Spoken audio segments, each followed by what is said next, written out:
Hello à tous, bienvenue sur la chaîne YouTube de Wrestling with Honor et aujourd'hui j'ai la chance d'accueillir l'un des meilleurs représentants du catch français mais aussi du catch européen. Aujourd'hui je suis accompagné de Tristan Archer. Bonjour Tristan. Salut, bonjour tout le monde. Comment ça va? Ça va, je suis en vacances, donc tout va bien. Un petit mardi de deuxième semaine de vacances complète, pas de catch, rien du tout. Donc le corps commence à se relâcher un peu et les douleurs commencent à disparaître. Ça fait du bien. Ouais, enfin, ça va être de courte durée, on y retourne le 8-9, non, le 7, non, le 7-8. Ok, Double booking, premier week-end, bang, direct. Allez, direct. on entame janvier avec 6 dates. Allez, c'est parti. Alors, Tristan Archer, pour les gens qui, au cas où, n'auraient pas, seraient passés un peu à côté en 2022, quelques petits faits marquants, vraiment pas grand-chose, hein, je vous assure. C'est juste le Français qui a été le premier Français du classement du PWI 500 en 2022, 163e. Ouais, exactement, à 40 places d'André le Géant. C'est mon objectif. J'arrive à 123, après je prends ma retraite. Voilà, vous l'avez en exclusivité ici. Si il fait la place d'André le Géant, c'est fini. Je veux pas Euh, le dépasser parce que c'est la légende, mais si je fais 123, j'arrête. et si tu fais mieux encore, si tu rentres dans Ben, le top j'arrête. 100, Ah non, parce que du coup, j'aurais manqué de respect. attention que le respect est très important. Très important.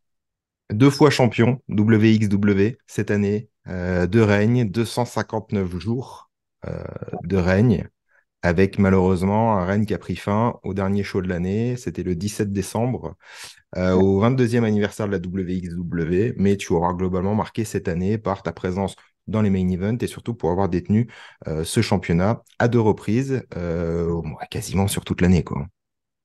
ouais, c'est ça. En plus, chose assez anecdotique. Enfin, pas anecdotique, c'est costaud quand même.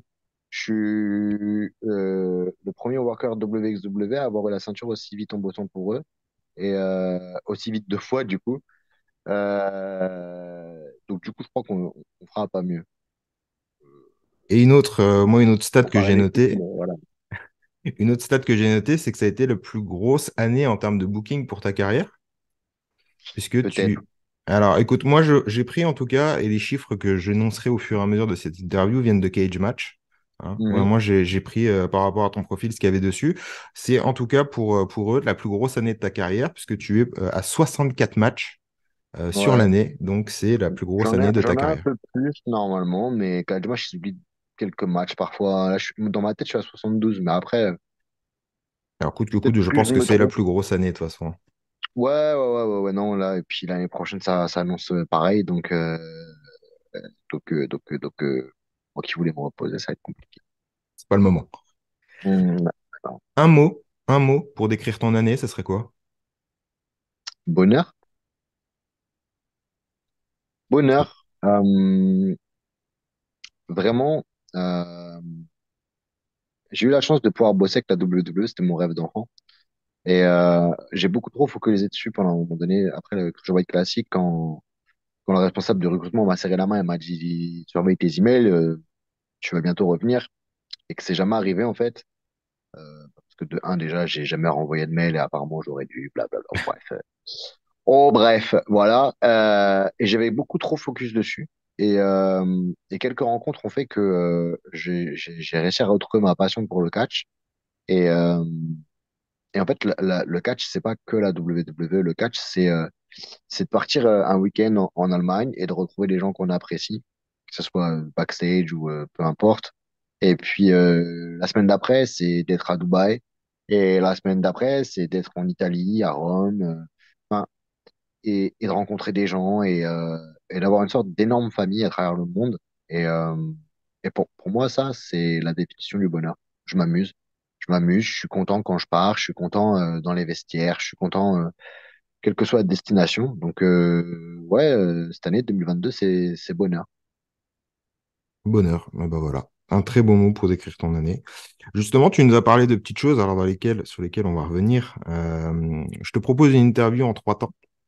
La première, ça va être des petites questions pour qu'on puisse connaître un peu Tristan Archer, comment il est arrivé là. La deuxième partie, ça va être quelque chose que j'ai travaillé, c'est-à-dire j'ai pris à travers les dates de ta carrière. une date à chaque fois un peu au hasard, un moment de ta carrière. Et je voudrais savoir un peu tes souvenirs ou ce que ça t'évoque quand on en parle. Et puis la dernière sera une... Alors j'avais laissé la possibilité aux fans sur Twitter de pouvoir te poser quelques questions et ce sera, on va dire, sur le futur. C'est quoi à partir de 2023? Ok, on est parti. Ma première question, elle va être très simple. Comment le jeune Tristan, à l'époque, découvre le catch et est amené au catch? Je devais avoir 4 5 ou 6 ans max. Je me suis levé un samedi matin et en fait mon père était en train de regarder du catch Canal+. Et moi j'allais prendre mon petit déjeuner, j'avais la tête un peu hop là dans les nuages, pour pas dire l'expression un peu moins polie. Et l'écran de télé est devenu tout noir et il y a eu les gongs en fait. C'était l'entrée de The Undertaker. Et quand t'es petit, c'est un truc qui te marque. Et en fait, tous les samedis matins, après j'ai demandé à mon père de me réveiller. Et donc tous les samedis matins, je regardais le catch avec mon père, WWF à l'époque. Euh, Ça a sauté de Canal+, donc j'avais plus accès à Internet. C'était pas Internet de maintenant, c'est-à-dire que c'était du 200 MO, je sais pas quoi. Tu pouvais pas télécharger un CD de musique, il fallait 8 ans. Donc c'était vraiment très compliqué. Donc pour suivre les résultats et suivre la WWE, même sans les images, c'était hyper compliqué. Et mais c'était restant en moi, c'est-à-dire que les petites fiches toutes bêtes là, nom, prénom, âge, métier que je vais faire plus tard, ben moi je mettais catcheur. J'ai toujours mis catcheur. Et aussi loin que je me rappelle, ça a toujours été mon rêve de devenir catcheur. Ok, c'est marrant parce que la première interview que j'ai pu faire, alors c'est pas une interview vidéo, c'était une interview écrite, c'était Gabe Sapolsky que j'ai pu Mhm. interviewer il y a quelques jours de cela.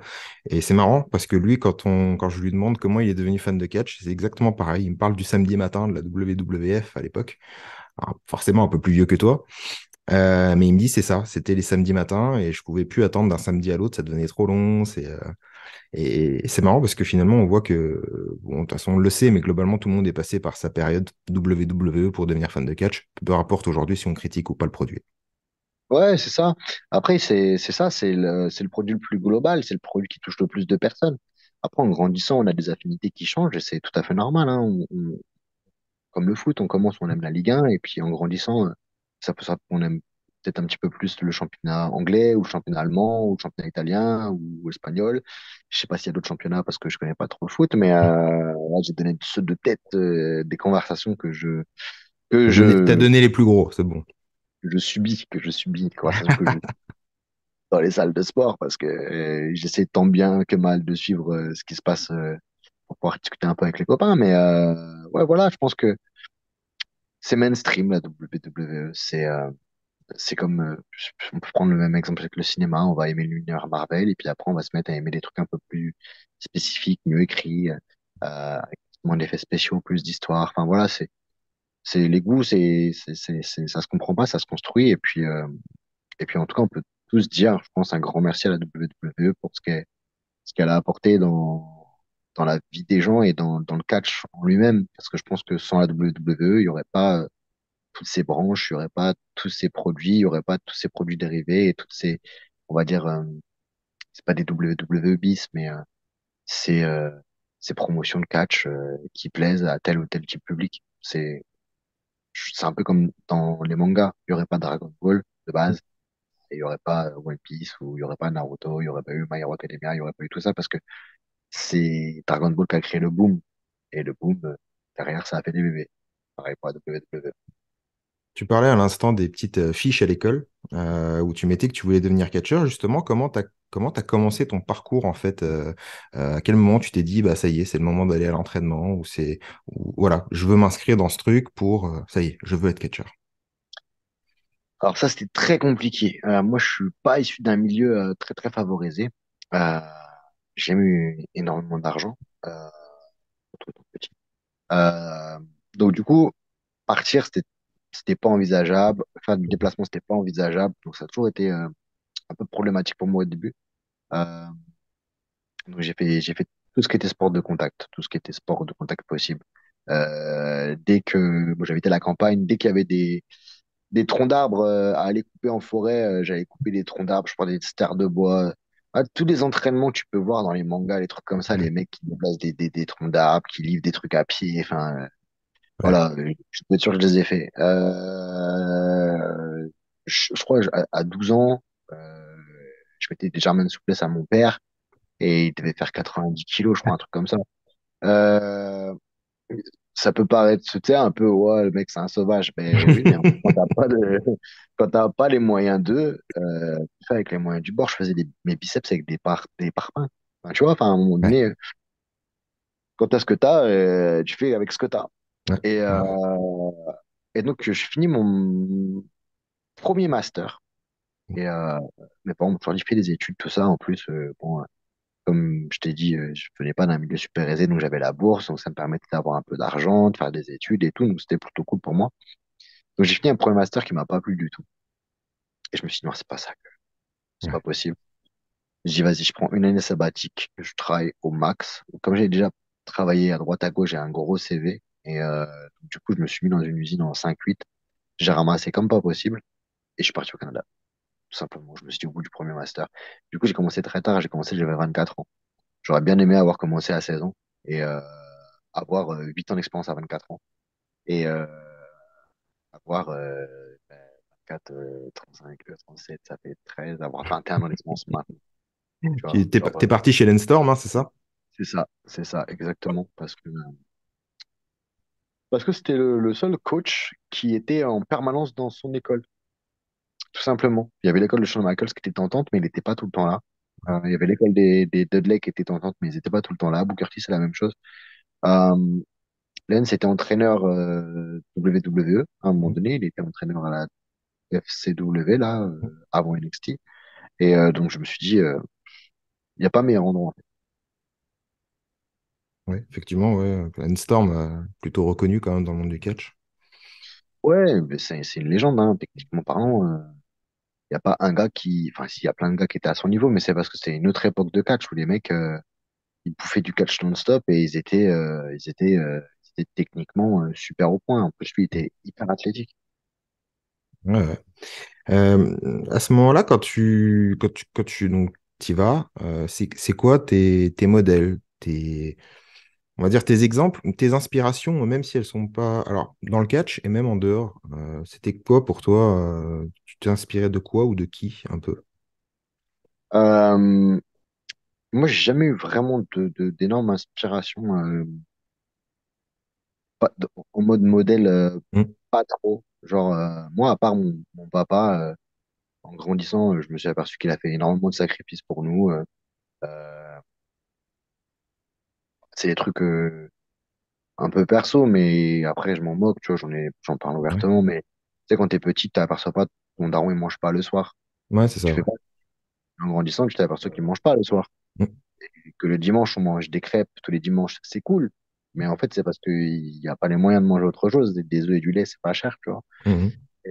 Tous les matins, il se lève à 5 heures du matin pour aller travailler, il revenait à 5 heures du soir. Pour avoir bossé avec lui, c'est un enfer. Et il a fait ça 20 ans de sa vie pour pouvoir me nourrir, tu vois.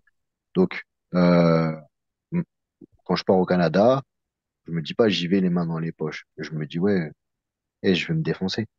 Mais j'ai fini le stage. J'avais fait un match et j'avais bumpé à l'extérieur pour vendre un truc. Et en fait, j'ai bumpé au seul endroit où il n'y avait pas de tapis. Donc mon coude, il a tapé le sol et j'ai un bout d'os qui a sauté. Et, Ouais. le coude était aussi gros que ma cuisse. Et en fait, j'ai fini tout Hmm. le stage comme ça. Et Lens a dit, vous voyez ça là, ça, c'est ce qu'on a besoin dans le circuit. Ça, c'est un mec qui va rien lâcher. Ça, c'est quelqu'un qui a du cœur.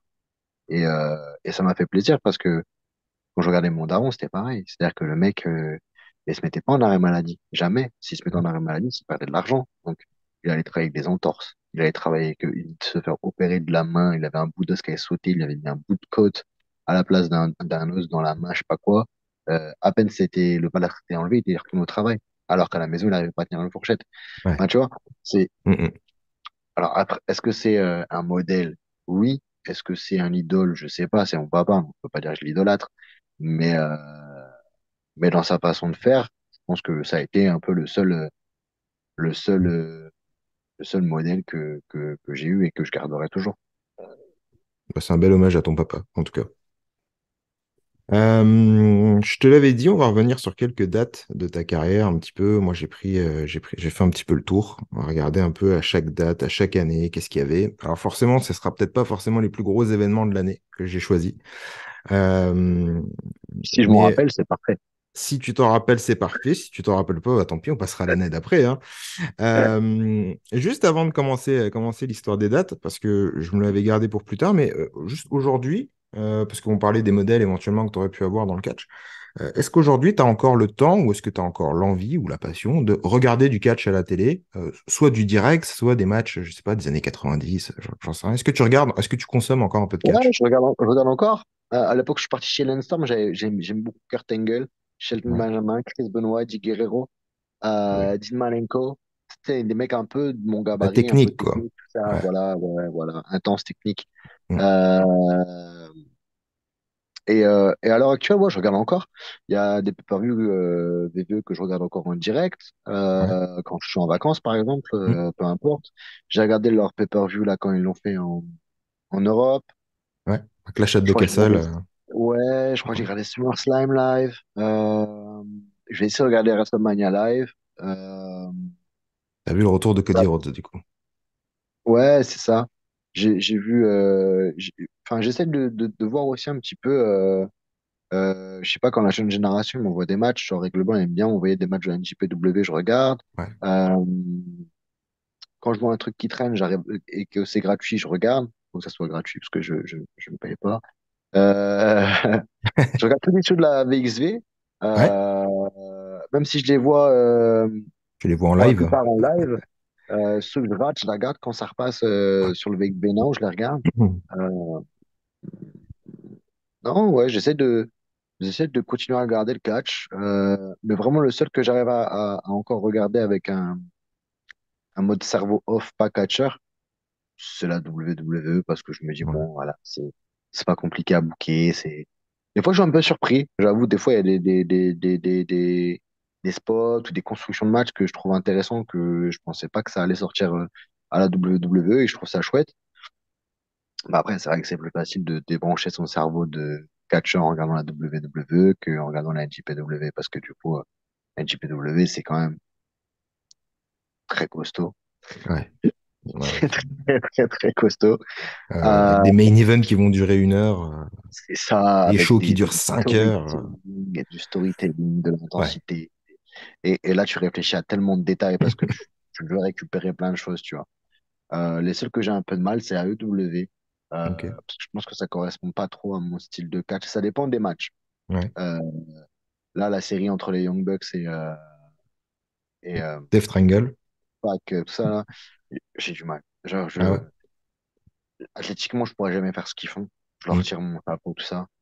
Mais je comprends pas tout. Genre, je pense qu'il y a des spots, c'est juste pour les fans. Et en fait, ça apporte rien au match. Et moi, j'ai du mal avec ça. Mm. Genre, c'est pas mon truc. Si ça apporte rien au match, pourquoi on le fait? Tu vois, genre, à un moment donné, j'ai vu un triple super kick enchaîner un truc no-sell, je sais pas quoi. Et les gens étaient debout et moi, j'étais là. Mais pourquoi ils passent pas par terre? Ah, tu vois, c'est pas du tout une critique, c'est pas pour moi. C'est tout. Ouais. Non, mais oui. Voilà, c'est pas mon style de catch. C'est magnifique ce qu'ils font hein, quand tu regardes athlétiquement parlant, hein. Là, c'est des machines de guerre, hein, et en plus, ils se Bah blessent oui, oui, pas. oui. Donc, tu dis, ah ouais, non, vraiment, tu vois. Mais j'aurais plus de difficultés à regarder ça qu'un match à NJPW. Ouais. Ok.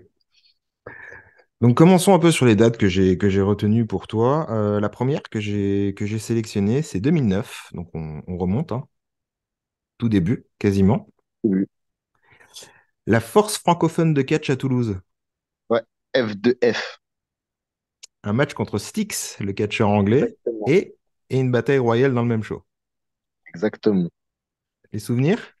Souvenir, ouais, bah de base, j'étais pas booké. De base, j'étais pas booké. Et j'étais sur un forum de catch et j'avais raconté un peu mon voyage chez Lens et tout. Et les gars m'avaient suivi. Et puis de base, j'étais sur le forum et puis je donnais. J'avais une section du forum que je gérais ou peu importe, un truc de gosse, tu sais. Ouais, Quand ouais. t'es ado, voilà, c'était à l'époque, nous c'était les forums, maintenant c'est les réseaux sociaux. Et sur ce forum, un membre me contacte et me dit, on a un show à Toulouse et on a un Anglais qui peut pas venir. Et je leur ai dit que tu avais été chez Lens et tout, et est-ce que ça t'intéresse de venir? Et en fait, j'ai dit oui directement. C'était mon premier booking. Moi, j'avais été essayer d'aller voir des autres promotions, monter le ring, démonter le ring comme on fait aux US, tout ça. En France, ça marche pas vraiment comme ça marche plus à ah, lui, je le connais, vas-y, viens, fais-le venir. Et du coup, ben, là, le gars, il m'a fait venir, hein, c'est comme ça que ça marche. Hein. J'avais pas été monter le ring à la F2F avant ça. Ouais. Et du coup, je fais mon match. De base, je devais me faire squash. Styx m'a vu, il a dit non, je le squash pas, lui. On va faire 10 minutes, ça sera très bien. Et mec super gentil. Plus les gens sont costauds, plus ils sont gentils. Parce qu'il est très costaud, Six. Et hyper gentil, tout ça, super bien passé. Dans le bataille royale, je me rappelle, il y avait beaucoup d'Anglais qui me faisaient des compliments quand je mettais des strikes et tout. En plein bataille royale, tu sais. Vraiment, genre, ouais. Et non, vraiment super bien passé. Et du coup, ça a déclenché plein de choses parce que sur ce show, il y avait Norbert Feuillon qui était commentateur qui m'a fait booker à une catch, Marc Sebir qui était catcheur et qui venait de quitter la WS qui m'a fait travailler à l'APC et d'autres promotions ainsi de suite parce qu'il cherchait quelqu'un à chaque fois pour catcher contre lui. Euh, et je vais plus me rappeler de son nom, mais il avait une promotion à Marseille avec Denis quelque chose qui m'a booké directement la semaine suivante pour catcher contre Sylvain Grenier. Euh, Ok, ouais. Deuxième match en France, Sylvain Grenier. Bon, bing. Euh, voilà, enfin, ça a été le déclenchement de plein de choses. D'ailleurs, tu parlais des catcheurs anglais. Il y a un catcheur qu'on connaît bien sur le circuit européen. Il y avait Mark Haskins, qui était sur Ouais, ce. exactement. Que d'ailleurs, tu vas rencontrer un peu plus tard dans ta carrière, que tu auras l'occasion d'affronter. Ouais, en Belgique. C'est ça. Pardon. 2010, c'est les débuts à l'APC. C'est ton Mhm. début un peu en Europe. C'est surtout aussi ton début aux USA avec un tournoi que tu vas effectuer au mois de juillet en Californie. Est-ce que tu as des souvenirs de ça? Alors, je savais pas que c'était pour un tournoi, mais c'était pour En tout cas, il y avait plusieurs dates. Il y avait 7 matchs durant le mois de juillet, organisés par plusieurs petites fédérations. Alors, je suppose j'ai locales. mis l'appel en pause. Ah. Je recevais un appel en même temps. J'espère que c'était pas important. Euh, Tu as fait 7 matchs en juillet, en tout cas. C'était, je pense, des petites promotions californiennes, des promotions locales. c'est Alors, il y ça. avait le sigle NWA aussi. Bon, à Ouais. l'époque, pour ce que ça voulait encore dire. Est-ce que tu as un peu de souvenirs de ce tournoi et surtout, qu'est-ce que ça fait à ce moment-là de ta carrière où tu es encore très jeune dans le business d'aller d'aller aux États-Unis, quoi? Bah, en fait, c'était mon choix de partir aux États-Unis. Hein. J'ai pas été contacté spécifiquement par eux. C'est moi qui voulais continuer de m'entraîner. Ok. Et du coup, j'avais trouvé une école euh, sur place. Et, euh, et en fait, au bout d'un entraînement, ils m'ont donné des choses. Donc, je trouvais ça cool. Après, le tournoi, je me rappelle pas avoir participé à un tournoi. Est-ce que c'était pour Macwan, peut-être? Ouais, c'est C'était ça. pour... Ouais, c'était pour Macwan. Et je pense que je me suis éliminé direct. Hein. Je pense que j'étais juste de la chair à canon, comme on dit, pour mettre en avant des workers. Mais c'était quand même cool qu'il m'ait mis dessus. Parce que de base, j'allais juste m'entraîner. Je crois que c'est TJ Perkins, à l'époque, qui m'avait entraîné. Et qui Ok. avait dit au gars, lui, cette fois, c'est un catcheur. Faut lui mettre sur les shows. Donc, voilà, super cool. Moi, j'aime beaucoup la vie en Californie. Ouais. Euh, si la vie fait que je peux choisir où j'aimerais prendre ma retraite, je pense que je partirai en Californie parce que je trouve que les gens sont chouettes, le climat est chouette. Après, ils vivent, je sais pas comment c'est vraiment, mais pour y être resté 3 mois et 4 mois, mais j'étais toujours en bonne santé, donc Tu, c'est un peu tu- différent. tu parles de ta retraite, peut-être que ta carrière te mènera en Californie pour y vivre avant ta retraite. On sait jamais, mais là, ça Ah. commence à faire un peu tard, là. Hein. Eh, jamais dire jamais, hein. Ouais, faut jamais dire jamais. Tu parles de TGP, on va en parler un petit peu tout à l'heure, parce qu'il y a un autre moment aussi important où tu vas croiser aussi TGP. Toujours en 2010, celle-là j'en ai profité, je sais qu'elle va parler un peu aux fans de catch en général, et c'est pour ça que j'ai voulu la prendre. En septembre 2010, tu rencontres pour la première fois, normalement, en tout cas ce que si Cage Match dit vrai, tu rencontres un certain Tommy End. Ouais, Donc Tommy End, Aleister Black chez WWE et Malakai Black chez AEW, et tu le rencontres chez N-Catch, et tu vas le yes, battre d'ailleurs. Tu vas exactement. remporter ce match.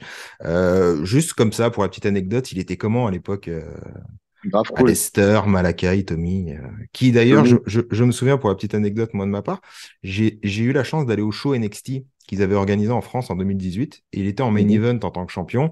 Et sa promo, dans sa promo de fin de show, comme ils font d'habitude, là, une fois que le show s'arrête, ils font une petite promo pour les fans sur place.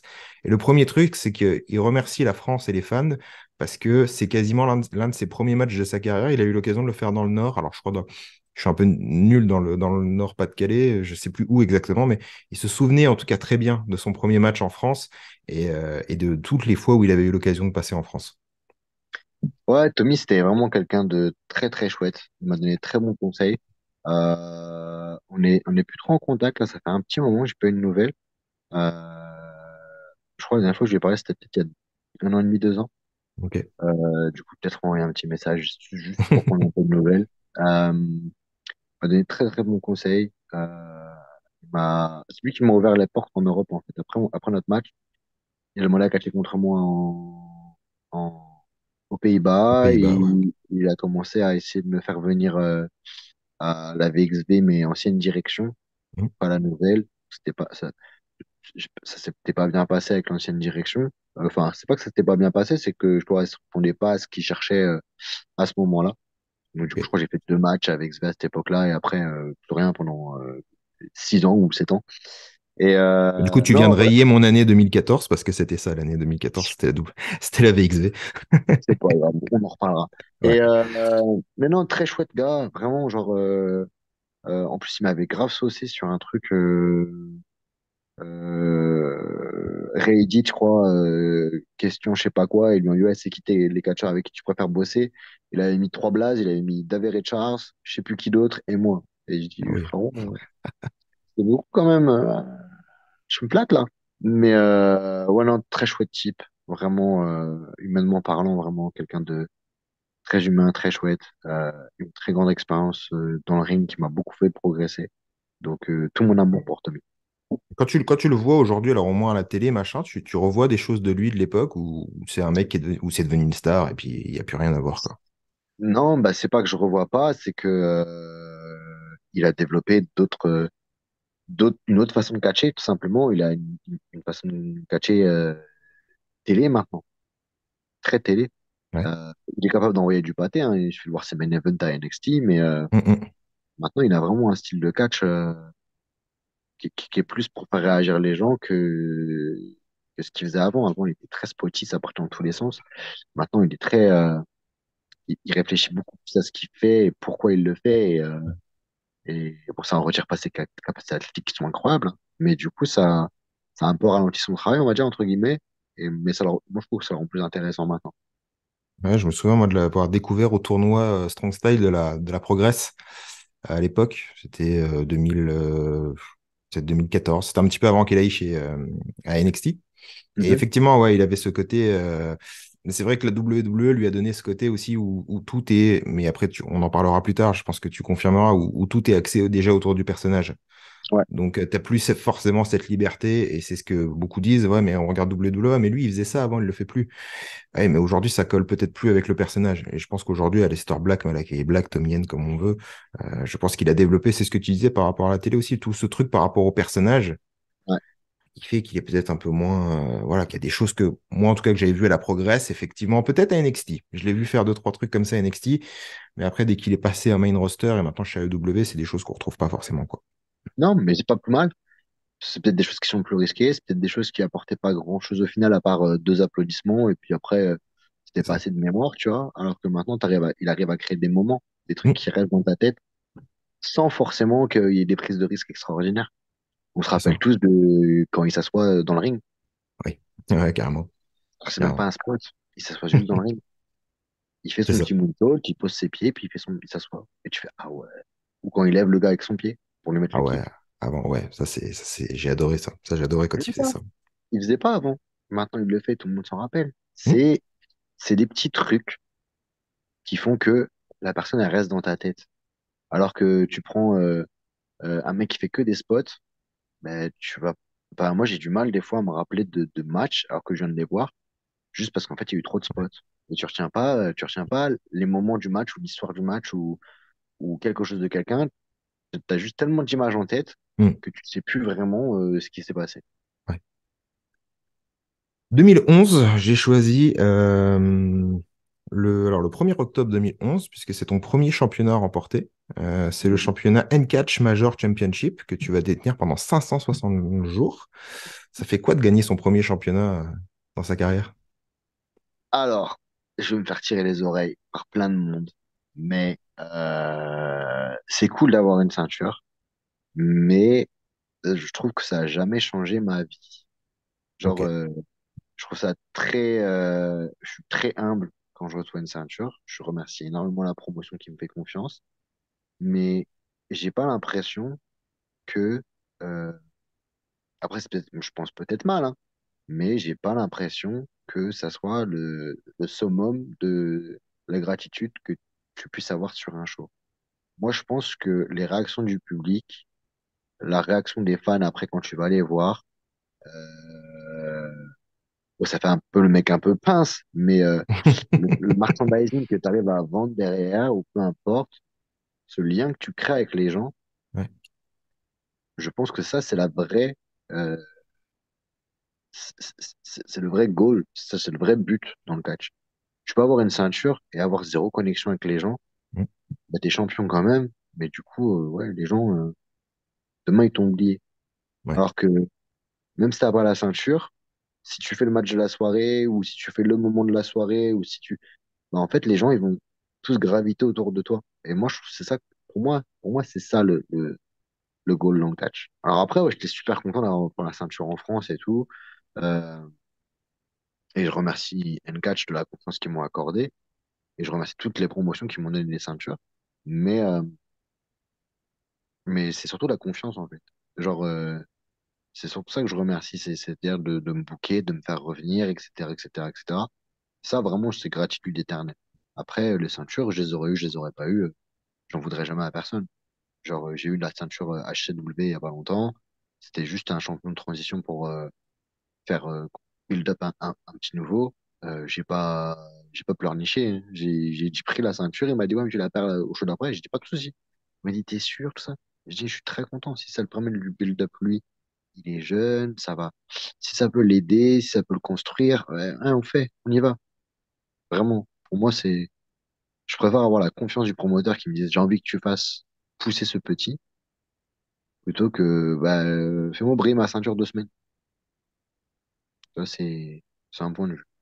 Tu parlais, et c'est intéressant parce que tu parlais par exemple de ce que tu avais vu quand tu étais petit, et c'est l'exemple moi que je prends souvent par rapport au titre. Tu parlais de l'Undertaker, qui est clairement pas le catcheur le plus titré de l'histoire. Pourtant, quand tu parles de catch, même des gens qui connaissent pas trop, l'Undertaker, tout le monde connaît, quoi. Ouais, c'est ça. C'est qu'il a construit quelque chose où il n'avait pas besoin du titre, en fait. Il a eu la confiance de son promoteur, il a développé ses idées, il est rentré dans son personnage, il a fait que du kayfabe toute sa vie, à part là dernièrement, tu vois. Ouais, C'est pour ça que ça fait étrange de devoir parler hors kayfabe, parce que quand t'as grandi avec un mec qui était kayfabe non-stop, c'est bizarre, tu vois. ouais, Et, et il a créé quelque chose sans avoir besoin de la ceinture. Et je pense qu'il a même pas couru après la ceinture. Je pense mm, qu'il a attendu que les opportunités lui soient proposées. Il lui a dit oui ou lui a dit non.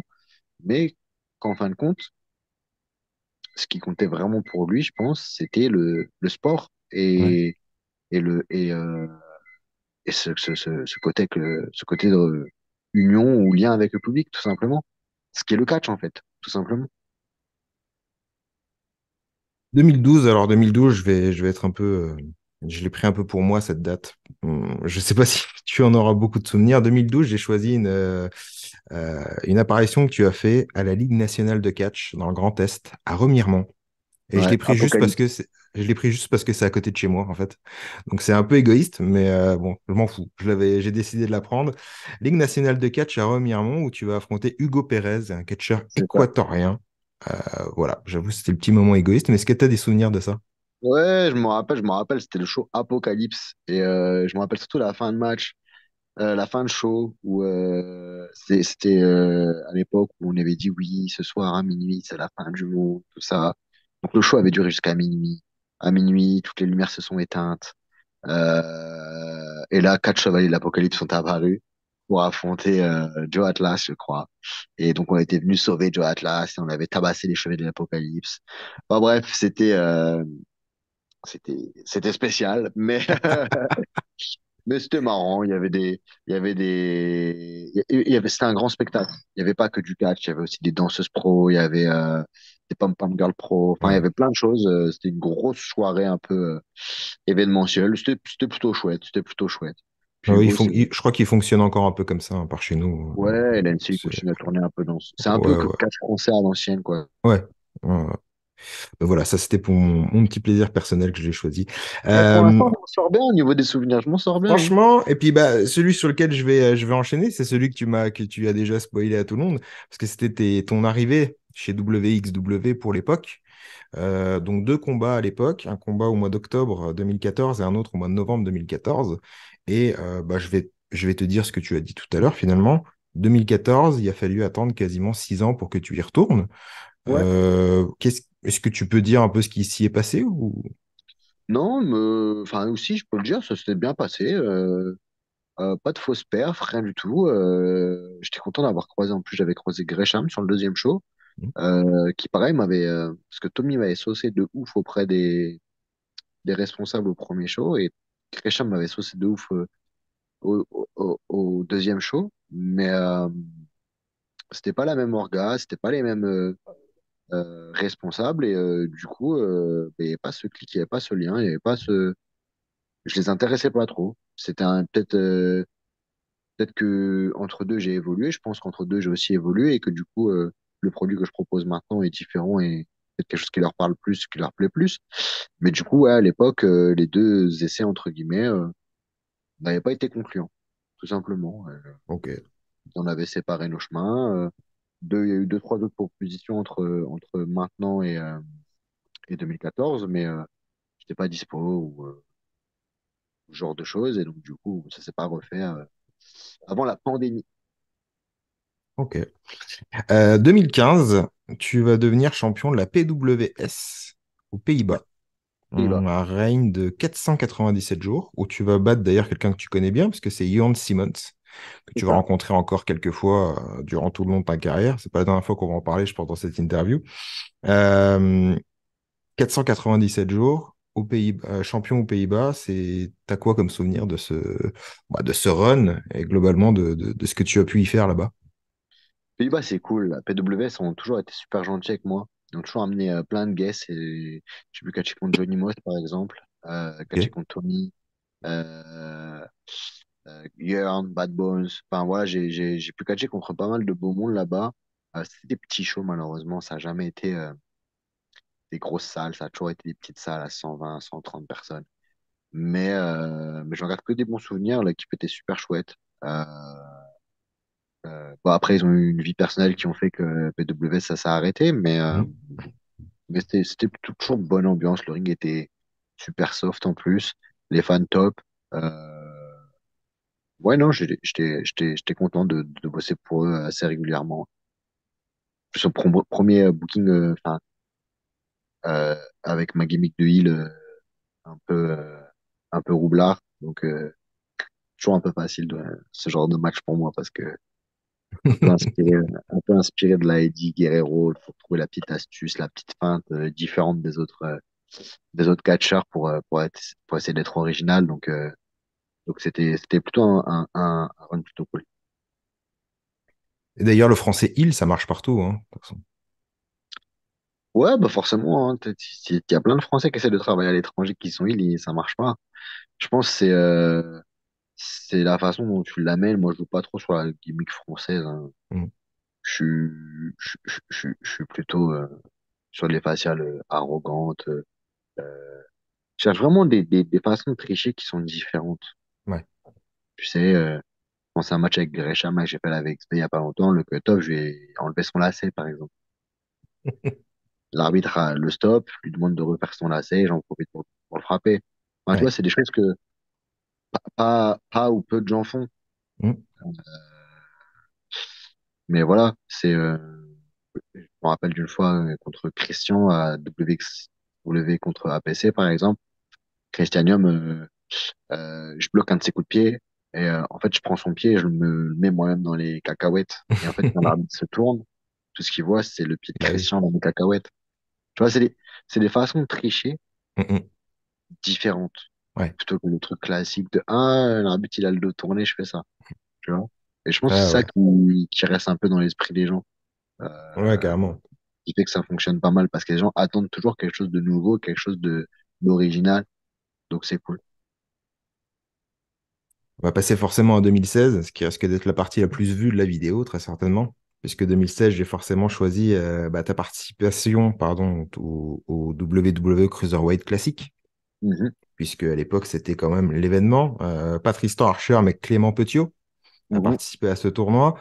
Pour rappel, premier tour contre Cédric Alexander, Ouais, dans un tournoi où, bon, en gros, c'était les meilleurs cruiserweight du monde. Dans les noms, bah, Cédric Alexander que tu as affronté, Mascara Dorada, par exemple, qui était là. Tu en as parlé tout à l'heure, TGP, qui va d'ailleurs remporter le tournoi. ouais. C'est lui qui va le Kota remporter. Il y avait Kota Ibushi, Ibushi, Zack Zack Sabre Sabre Jr., Jr. Ouais, qui à ouais, l'époque que était des. en plus où tout le monde espérait qu'ils allaient un peu signer chez WWE à l'époque, tous ces gens-là. Euh, Ma première question, elle va être très simple. C'est comment tu arrives chez WWE? Euh, 2 ans avant, contacté par WWE pour aller faire des tryouts. Ça sort de Ok. nulle part. Je pensais que c'était un fake. J'envoie un mail à Christophe Ajus. Je dis, tu connais cette adresse mail? Il dit, ouais, c'est machin, tu peux y aller. Je dis, ah. Parce que moi, j'y croyais pas. J'ai jamais contacté. Les gens qui me connaissent savent que je contacte pas. Je suis pas Ouais. quelqu'un qui contacte. Je réponds tout le temps. Tout le temps. Vous pouvez m'envoyer autant de messages que vous voulez, je répondrai. Bon, sauf si c'est 30 fois d'affilée. Coucou, ça va. Bon, normalement, je réponds plus. Mais je suis pas quelqu'un qui contacte. Que ce soit les gens que j'aime ou que ce soit du domaine professionnel, j'ai pas j'ai jamais grandi dans cette démarche de contacter les gens. Donc, bref, je reçois le mail. Je suis perplexe. Ah, juste valide. Je me dis, bon, bah, je vais me préparer, je vais avoir une sèche de ouf. Je vais faire un corps de ouf. Bon, bref, j'avais des veines sur les abdos, mais j'étais descendu à 84 kilos, quelque chose comme ça. Donc, j'étais assez fin, tu vois. Ouais. Mais t'enlèves mon t-shirt, j'étais incroyablement musclé. Genre, en photo, ça rendait de ouf. Mais en vrai, ça faisait pas massif comme maintenant. J'y vais, tout se passe bien. Mais ils avaient Dieu que pour un Français qui était là, qui s'appelait Thomas Loiseau, bodybuilder, 1m90, 130 kilos, qui ne Ok. connaissait rien au catch, qui était français, qui ne connaissait rien au catch, qui avait été envoyé là par le mec qui avait recruté John Cena. Donc Ah le mec ouais. qui avait recruté John Cena avait vu des photos de Thomas en compétition, tout ça, et il a dit, oh, lui, il faut le signer à la VV. Donc il y va, lui il s'en moque. Le pire c'est qu'il fait une infection, il a failli se faire amputer d'une partie du mollet, enfin bref. Lui il s'en moque complètement, moi j'étais à fond dedans, mais je relativise parce que voilà, je me dis bon, ça se fera pas. J'ai pas répondu à leurs critères physiques. C'est là que tu comprends que critères physiques, quand même, c'est assez important la VE. C'est la façon dont tu te présentes, tout ça, c'est très important pour eux. L'année suivante, de nouveau contacté. Est-ce que tu veux revenir pour les travaux, tout ça? Je dis, bah, vas-y, j'y retourne. Et voilà, je fais pas de diète. J'y vais, je fais 94 kilos, 10 kilos de plus. T'as l'impression qu'ils me connaissaient pas de la première fois, en fait. Genre, ils me redisent tous bonjour, ah, bonjour, ils sont tous impressionnés, alors que j'ai fait exactement la même chose que la première fois. Vraiment. Genre, j'ai pas fait mieux, j'ai pas fait pire. Je reçois beaucoup de très bons feedbacks, euh, notamment Régal qui me dit qu'il comprend pas comment je peux être aussi bon en travail en France. Enfin voilà, c'est que des petites phrases qui font que tu rentres chez toi, t'es content. Quoi qu'il Ouais. arrive, t'es content, t'as fait le taf. Vraiment, moi j'étais au téléphone, je racontais des trucs, j'avais les larmes aux yeux, j'étais content. Je dis même s'il se passe rien, ouah, c'est bon. Je sais que Ouais. quand je vais mourir, j'aurai pas de regrets. Tu vois. Kenyon, à la fin c'était un recruteur de l'époque, à la fin Mm. du tryout, me dit euh, voilà, on a déjà des Français, on fait pas un élevage de Français, mais tôt ou tard, tu feras partie de la famille WWE. Ok, pas de souci, merci beaucoup. Je rentre chez moi. Pas de nouvelles pendant un an. Je vois la date qui arrive. Je me dis, bon, tryout. Cette fois-ci, c'est moi qui engage un message. J'étais sur le point d'envoyer un message vraiment pour savoir si je pouvais revenir faire un troisième tryout, tu vois. Mm. Tranquille. Tu prends un peu d'argent en plus parce que tu fais des interventions télé et tout. Tu pars pas ton week-end, ils payent tout. T'as l'hôtel qui est payé. Enfin, tu vois, perds pas d'argent, tu prends les entraînements avec des personnes qui sont super fortes, tu prends des Mm. conseils. Donc c'est tout bénef. Et je sais pas, peut-être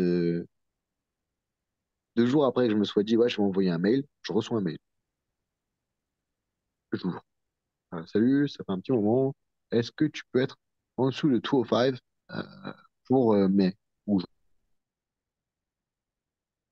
moi, je sais plus, bien sûr, en dessous de 205, je crois que j'étais à 2,20, c'était 15 dips à perdre, peut-être 3 ou 4 kilos. Tranquille, quoi. Je dis, ouais, pas de souci. Et donc, je réponds, et genre, le surlendemain, il m'explique un peu le programme, tout ça. Il me dit, on va t'appeler. Et en fait, c'est William Regal qui m'appelle, et moi, je réalise pas du tout. Je comprends rien à ce qu'il dit déjà au départ. Et je réalise pas, tu vois. Et moi, je disais que yes, yes, yes, yes. Et c'est qu'après que je réalise que c'était Régal, tout ça. Enfin, bref, truc cool, tu vois. Ouais.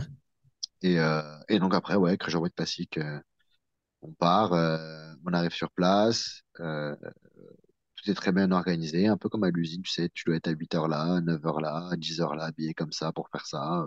Enfin, vraiment, tout était très, très, très cadré, tout était très chouette. Ils annoncent les matchs. Euh, Moi, ma seule déception, franchement, c'est d'avoir un match si court, tout Ouais. simplement. Parce que l'alchimie est passée tout de suite avec Cédric. C'est-à-dire que notre match, on avait 3 jours pour le monter. Mm. On l'a booké en 25 minutes. Le résultat, on n'a rien fait. On a rigolé, on est parti faire des trucs, on a fait un peu d'entraînement, on a fait des massages, des machins, des trucs. Voilà, on a discuté vite fait avec notre agent, il a dit c'est incroyable. C'était Adam Pierce, très Ouais. chouette, vraiment super. Enfin, je le connaissais d'avant. J'avais déjà rencontré avant, mais pas sûr qu'il se souvienne de moi de l'époque. Mais au Cruiserweight Classic, un gars hyper chouette. Vraiment, genre quand je suis retourné aux États-Unis l'année d'après, sur Facebook, il a partagé mon post en disant ouais, bouquez-le. Genre, Ouais, je crois que j'ai souvenir de ça. Ouais, je crois j'ai que j'ai souvenir de ça. le gars, il a zéro intérêt à faire ça. Ouais. Parce que je veux dire qu'il est déjà à la VVE, il est déjà entraîneur, machin, truc, tu vois. Et il l'a fait, tu dis, waouh, vraiment, genre, main sur le cœur, un chouette type. Vraiment, c'est la définition même du mec, c'était le catch. Sa vie, Mm. c'était le catch. Toute sa vie, ça a été le catch. Et maintenant, il est là où il est parce que il a toujours respecté, et aidé et aimé les gens. Et tu vois, au bout d'un moment, le karma finit par payer. Je pense que lui, c'est la définition même du karma qui paye. Et donc, je finis le match. Et fin de show, tout ça. Bon, déjà, je retourne backstage, il y a Sasha Banks et Becky Lynch qui me sautent dessus en me disant que le match était incroyable, tout ça. Brian Kendricks qui me dit la même chose. Et Brian, je lui demande, bah, t'aurais pas des feedbacks, tout ça? Et limite les larmes aux yeux en me disant, tu sais que t'es le seul à m'avoir demandé. Ah ouais. Et j'étais là. Mais il y a des gens, ils se Euh, rendent compte que, genre, t'as entraîné Daniel Bryan, que t'es un des esprits les plus créatifs possibles dans le monde du catch, tout ça. Et, euh, et il m'a dit, non, mais sans souci, vas-y, dès que le match est pas sur le Cruiserweight, enfin, sur le network, donne-moi ton mail, je t'envoie un mail. Le match, il passe. Je crois que 2 jours après, je reçois un mail de 15 lignes ou 20 lignes. Que les Ah ouais. feedbacks. Et je dis, ah ouais. Je retourne l'année d'après, il m'invite chez lui et tout. Enfin, vraiment, tu vois, j'ai rencontré des tas de gens super chouettes dans le monde du catch. Et donc, bref. Et fin du truc, on me serre la main et on me dit, surveille tes emails, tu vas revenir bientôt. Et j'ai surveillé longtemps, hein. Je me doute. Mais voilà, non, c'était vraiment une chouette expérience. C'est vraiment mon seul regret, c'est de pas avoir eu un match plus long. Euh, Ouais. j'ai eu beaucoup de feedback positif, même sur les réseaux, même, je crois que Dave Metzler, il avait sorti un truc, un pavé de 5 lignes sur moi en me sauçant de ouf.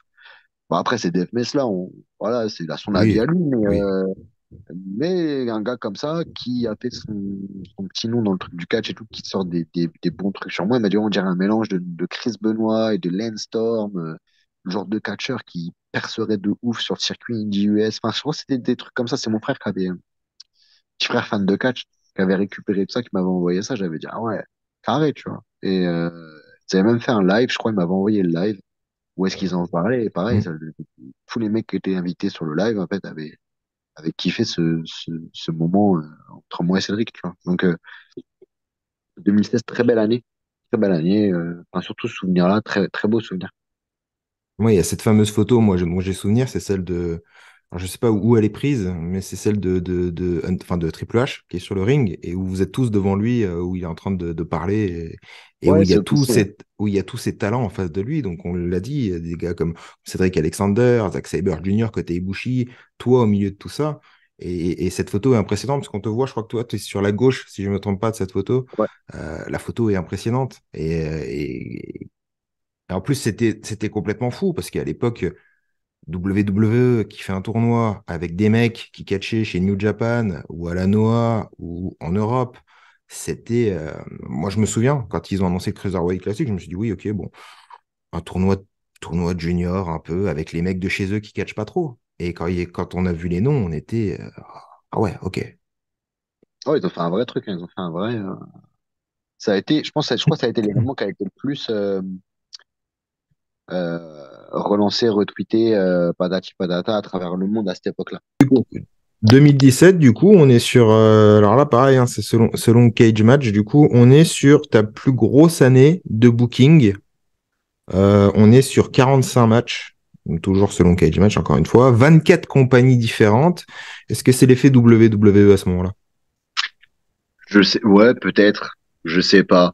Sans dénigrer ton travail, hein, c'est pas du tout ça. Hein. Non, je sais pas, je peux pas te dire parce que j'étais pas annoncé comme participant du Cruiserweight Classic. Comme quand je suis sorti de Challenge, ça a jamais été ma gimmick. Genre, Ouais, il y a des gens, au bout de 10 ans, au bout de 5 ans, ah, t'es entraîné par Lance.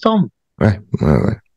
Alors que t'en as plein qui, ça, c'est un peu leur gimmick, tu vois. Genre, moi, je voulais pas qu'on mette le logo Cruiserweight Classic sur les affiches, par exemple, quand t'avais ma tête. Ouais, bah, c'est ça que j'allais te demander, du coup, est-ce que c'était présenté comme ça? Est-ce qu'on profitait de, bah tiens, il est Bah, passé, pas trop, moi. regardez, c'est le Bon, après, mec. les mecs, ils le faisaient, mais moi, c'est pas ça qui résume ma carrière. Tu Ouais. vois, moi, je voulais être connu, comme, en plus, c'était pas le même nom que j'aurais pu changer, j'aurais Mm, pu catcher sous Clément Petiot. Non, j'ai voulu le catcher, avec Tristan Archer. mm. Et voilà, tu vois, donc peut-être que ça a aidé un peu, peut-être que non. Peut-être que ça m'a peut-être fait mieux voir et que les gens se sont aperçus que je bossais bien et que se sont dit, bah, tiens, il est en Europe, pourquoi on ne prendrait pas alors que on fait venir plein d'étrangers qui nous coûtent cher en avion et on pourra avoir un mec qui est capable de faire le taf et qui pourrait venir en voiture en 4 heures de route. Mm. Du coup, pour l'année, et c'est l'année 2018, il y a deux petites choses. Moi, je me rappelle encore une fois du coup du show NXT et je me souviens que dans la salle, il y avait les affiches Clément Petiot qui étaient distribuées aux fans. Donc, il y avait un mec très certainement qui a fait ça. Je me rappelle parce qu'on était, moi, j'y suis allé, on était deux et moi, j'avais la pancarte Clément Petiot et il y avait une pancarte Senza aussi. Ou Senza Volto, je sais plus s'il y avait les deux noms d'ailleurs dessus. Et je me souviens surtout de l'entrée de Tommaso Ciampa qui Mhm. rentre et pendant l'entrée, je crois que c'est Gargano et Ricochet qui va affronter. Je crois que lui, c'était un match 2 contre 2 et pendant l'entrée des adversaires, il va voir un mec du son, je sais pas quoi, et il prend la pancarte. Je sais pas si c'était la tienne ou celle de Senza et il lui demande c'est qui. Et moi j'étais devant et j'entends le mec lui dire ah c'est un catcheur français quoi. Et je le vois faire en mode ah ouais peut-être je me rappelle de lui. Mais je sais plus si c'était toi ou parce que du coup vous étiez sur le Cruiserweight classique ensemble. Mais en tout cas, je me souviens des pancartes Clément Petiot et Senza Volto que tout le monde brandissait pour essayer de vous faire revenir. Ou venir tout Ouais, simplement pour Senza. après, je sais pas s'il se rappelle de mon nom, mais moi, je sais que, genre, j'avais vu son match et quand il était revenu, je lui ai dit que c'était un match vraiment. Le premier tour, c'était contre c'est Gargano. Ouais, c'est ça. Gargano tient pas et j'avais dit que le match était vraiment ouais, super storytelling, tout ça. Et il m'avait dit, ouais, il me dit, franchement, ton match, c'est la première fois que tu catches avec Alexander. Il me dit, t'es pas sur le circuit et tout ça. Je dis, non, c'est la première fois que je le catch et tout. Il me dit, franchement, incroyable. Il dit, vous avez eu une vraie chimie, euh, genre, en 2 jours de temps. Il me dit, ça, c'est des trucs qu'on a en des années et vous, en 2 jours, c'était fait. Donc, après, Ouais, il se c'est rappelle chouette. de mon nom, pas mon nom, tu vois, mais c'est quand même chouette. C'est-à-dire qu'il avait regardé, alors qu'il n'avait pas à le faire, parce que lui, il Mm, mm, était dernier show du taping, tout ça, et donc il avait du taf à faire encore. Et surtout qu'il y avait plein de détails, et plein d'histoires, et plein de moments de caméra à choper de ça, c'est mm, mm. super compliqué quand t'as ce genre de choses à faire. Donc, ouais, non, 2018, je me rappelle surtout que les We Want Petios, c'était arrivé surtout au show de WWE. Genre pendant le match, Cédric Alexander contre, je crois que c'était Ali, Mustafa Ali. En fait, tous les Français sont sortis, enfin, beaucoup de Français sont sortis les pancartes We Want Peugeot et ils chantaient We Want Peugeot, en fait. Et c'est avec Alexander et Mustafa Ali ont arrêté le match plusieurs fois. Genre pour leur demander d'arrêter, tout ça, parce que c'est vrai qu'il était tout ça à l'époque. Et j'avais envoyé un message à Cédric sur Insta, je crois, et je lui ai dit, ouais, désolé, genre moi j'étais là-bas, tu vois, c'était Mm, un gros moment émotion pour moi, mais j'ai quand même envoyé un message pour lui, ouais, désolé si ça a coupé ton match. Il me dit, non, c'est incroyable. Et si t'as des fans en France qui sont à ce point-là fans de toi, il dit, c'est incroyable. Et je dis, moi, c'est ce que ça, il me dit, moi, c'est ce que ça m'a fait quand j'ai fait le deuxième tour et que tous les gens disaient, we want Cédric, we want Cédric, et que Triple H est sorti, tu vois. Il me dit, ouais. c'est la même chose. Sauf que là, c'est carrément c'est pas un NXT avec 120 personnes. Il dit, ouais, c'est dans un stade entier. Il me dit, ouais, t'as vraiment de chance, t'excuses pas. C'était vraiment chouette comme moment, tout ça. Donc, très gros moment pour moi. Ça, c'est vraiment un moment qui restera gravé dans ma tête, à jamais. 2019, tu deviens champion de l'APC. Ouais. Moi, j'ai eu la chance de voir ta première défense de titre. J'étais présent au show. Ta première défense de titre, c'était contre Aigle Blanc et El Liguero. Ok, ouais. Pour ta première Ouais. défense de titre, j'étais sur Paris le week-end de là. C'était la première fois que je voyais du catch français en live ouais, j'avais passé un super moment. Le show était super. C'est là où j'ai découvert d'ailleurs des gens comme Mila Schmidt. Mhm. Je me souviens d'elle parce que je la connaissais pas du tout. Les autres, je connaissais beaucoup les noms, mais elle, en l'occurrence, je me souviens de l'avoir vue sur ce show-là. Et donc, tu deviens champion finalement de la PC pas mal d'années après y avoir débuté en battant au show d'avant Aigle Blanc et Chris Brooks de la DDT. C'est ça. C'est ça. Exactement. Et Dans le cette même show, année, APC Progress. ouais, c'est ça. Et la même année, justement, tu fais un petit tour, un petit match chez Progress. Ouais. Contre Euh, Lucky Kid. ouais. Théoman, là, je crois, maintenant, son prénom. Enfin, je sais pas, là, je fais plein de fois de nom, mais ouais. Moi, j'étais Oman le dernier. Je crois que c'est comme ça qu'il est Théoman. annoncé à peu près partout. Donc voilà, ça c'était pour mon souvenir perso. Moi, je voudrais rebondir sur 2020. 2020, c'est le Covid. Ouais. Comment toi, tu as vécu cette situation? Parce que alors, ça va être, je pense que tu vas comprendre ce que je veux te dire. Je me souviens de toi sur les réseaux sociaux durant la période Covid, qui, comme beaucoup, je pense, de workers, le vivaient pas forcément très bien. Et finalement, quand je regarde, par exemple, la liste de tes matchs, je vois que finalement, bah, en fait, il y a les deux trous du confinement, du Covid, et finalement, il y a des matchs autour. Alors, je sais que la PC avait enregistré, je crois que c'était enregistré ce que vous aviez fait avec la PC. Ouais. Ouais. Mais finalement, comment toi, t'as vécu cette année, la situation, parce que c'est quelque chose, finalement, pour personne n'était prêt à ça, quoi. Alors, au début, moi, je trouvais ça grave. Je vais pas te mentir. Ça faisait, moi, j'ai deux jobs depuis que j'ai commencé le catch. C'est-à-dire que je travaille toute la semaine et le week-end, je catch. Donc, j'ai Ouais, très peu de repos. Euh, ça, je suis prof des écoles, donc j'ai des vacances un peu pour me reposer, mais on travaille pendant les vacances aussi. Tu prépares les cours, tu corriges des copies, tu remplis des livrets, des évaluations, des machins, des trucs. Donc, tu t'arrêtes. C'est plus devant les enfants, donc c'est moins fatigant, mais tu t'arrêtes pas vraiment. Euh, donc du coup, la confinement, c'était confinement et de les écoles et le catch. Et donc, j'ai rattrapé plein de jours en retard. J'ai regardé plein de séries que j'avais en retard. J'ai fait plein de trucs peut-être que tu peux pas faire parce que tu t'accumules du retard au fur ouais, et à mesure. Mais au bout d'un moment, ça te fait un peu chier. Bon, la chance que j'avais, c'est que j'avais les clés d'une salle de musculation. Donc j'y allais. Tu vois, c'était pas légal. J'avais toujours quelques conserves dans mon coffre et à chaque fois je me faisais arrêter par la police. Je reviens en course et bah peut-être oui. j'ouvrais le coffre, il y avait du PQ et des conserves et les gens disaient OK, t'as un ticket de caisse? Je dis bah non, je garde jamais de ticket de caisse. Il dit bah la prochaine fois gardez-le. OK, pas de souci. Je sais jamais. Et, et donc j'avais cette chance-là de pouvoir sortir un peu de chez moi et de m'entraîner un peu et tout. Donc c'est vrai que c'était compliqué pour plein de gens. Euh, et puis quand j'ai commencé à m'ennuyer un peu, euh, il y a eu toutes ces histoires de taping qui sont arrivées. Donc en vrai, moi, voilà, le confinement, ça a plutôt été une longue période de repos pour moi et c'était pas plus mal. Je pense que j'en avais aussi un peu besoin. J'ai adopté un chien, ça m'a beaucoup occupé. Euh, et voilà, moi, j'ai tenté de faire le truc pour le catch français. Les Mm. résistances de la PC, c'était mes Ouais, idées. J'ai ouais, essayé de boucler ça. J'ai essayé de créer un site où est-ce qu'on regroupait un peu tout le merge de tous les catcheurs ouais, ouais, je français. me rappelle. Et à la fin du déconfinement, j'aurais tout récupéré pour faire des envois groupés Mm. plutôt que d'acheter un t-shirt à Salem, un t-shirt NBA, un t-shirt de son bras, etc., Mm, mm. etc., tout payer 5 frais de port, et ben là, j'aurais tout récupéré en faisant un saut en Belgique ou en faisant un saut à Paris, et puis j'aurais fait des envois de chez moi, tu vois. Ça a pas très bien fonctionné. C'est-à-dire que moi, j'ai vendu du merch, beaucoup. Euh, mais les autres catcheurs, malheureusement, je crois, à part Senza, et peut-être Ouais, un t-shirt de NBA, voilà, c'est tout. Malheureusement, il n'y a pas eu un vrai engouement. En plus, je me rappelle que quelques temps après, on était venu, ah ouais, faut le relancer, ça va suivre cette fois-ci, nanana.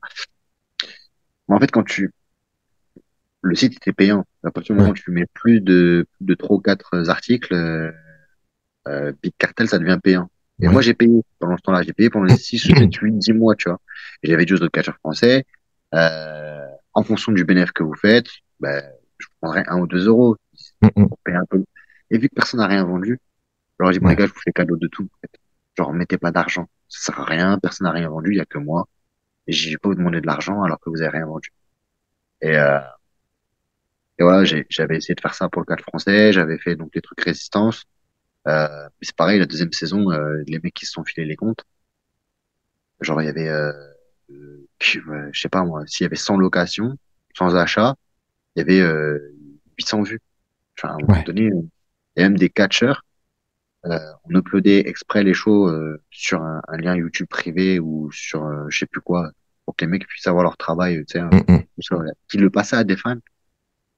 Ouais. Ouais, mais je lui faisais confiance. Ouais, mais du coup, là, on a le nombre de fois que ça a été téléchargé. Il y avait 12 catcheurs sur le show. Il y a eu 45 téléchargements. Mm. Bah ouais, mais je lui faisais confiance, tout ça. Ouais, mais du coup, lui, peut-être je lui faisais confiance, mais il a peut-être filé à un mec à qui il faisait confiance, qu'il a filé à un mec à qui il faisait confiance, qu'il a filé à un mec à qui il faisait confiance. Et au final, bah, il y a eu 45 téléchargements. Ça veut dire que sur les 12 il y a eu 33 qui ont été pris par d'autres personnes. Ça aurait pu être 33 ventes de plus. Ça aurait pu faire un tournage supplémentaire. Ouais. Et au final, bah voilà, on a fait que 2 saisons parce que, ben, voilà, ça a pas suivi. Je blâme personne, hein. C'est comme ça, on essaye, ça marche pas, ça marche pas. Nous, on a fait notre possible. Voilà, je vais pas blâmer les catcheurs. Il y en a qui ont partagé, il y en a qui ont pas partagé, il y en a qui ont bossé, il y en a qui ont pas bossé, patati. On a tous fait des efforts. Mm. Ça a pas fonctionné, tant pis. Et puis, c'est le passé, hein. Ouais. J'ai envie de dire que maintenant, ça a repris, que toutes les personnes qui avaient bossé sur Résistance sont encore dans le milieu et, et perdurent. Donc, c'est plutôt chouette. Ça a été une sorte on va dire, entre guillemets, une sorte entraînement réel pour les mecs et qui puissent continuer à bosser et pas revenir complètement éclaté sur les rings au bout de 2 ans, quoi. Justement, la période Covid, on va dire un peu derrière maintenant, 2021, tu fais ton retour chez WWE du côté Ouais. de NXT UK avec deux matchs, dont un contre quelqu'un que moi j'adore beaucoup, qui est Jordan Devlin, ou Mhm. JD McDonagh maintenant du côté de NXT aux États-Unis, et Joseph Connors. Ouais. Deux matchs donc qui sont sur le network, hein. Comment s'effectue du coup ton retour chez WWE à ce moment-là? Un mail de sortie de nulle part de Katia, je crois son prénom, je suis pas sûr. Il me dit, salut Tristan, ça fait longtemps qu'on n'a pas eu de nouvelles. Salut, c'est vrai, ouais. Si ça te dirait de venir à NXT UK pour venir faire les entraînements avec l'équipe et après des matchs si les entraînements sont pertinents. Et je dis ouais, bien sûr, pas de souci. Bon, du coup, elle me prévenait, je crois que, parce que j'aurais dû aller au taping d'avant, mais je crois qu'elle m'a prévenu 3 jours avant. Je dis, ah là, ça va être compliqué, hein. Moi, je suis toujours prof des écoles, donc je vais pas pouvoir me libérer comme ça. Je fais, c'est quand les prochains tapings? C'est juillet. Bon, bah, je me dis, cool. On se fait ça en juillet. Elle dit, très bien, contacte-moi dans un mois, qu'on gère les billets d'avion. Je la recontacte un mois après, mais elle me dit qu'elle est indisponible parce qu'en congé maternité. Je me dis, bah, c'est une blague, quoi. Ah non. Je dis, ah, je continue avec la poisse, quoi, c'est pas possible. Et je crois que 2 semaines avant, elle me recontacte, elle me dit, ouais, Tristan, je suis revenu, nanani, nanana, c'est toujours bon pour toi et tout. Et je dis, oui, c'est bon pour moi, t'inquiète pas. Et de base, je devais affronter Walter. Ah ouais. Je pense que c'est Walter qui avait demandé, après je me trompe peut-être, hein. Et je pense que c'était Walter qui avait demandé à m'affronter parce que je l'avais croisé à l'hôtel, on avait beaucoup discuté.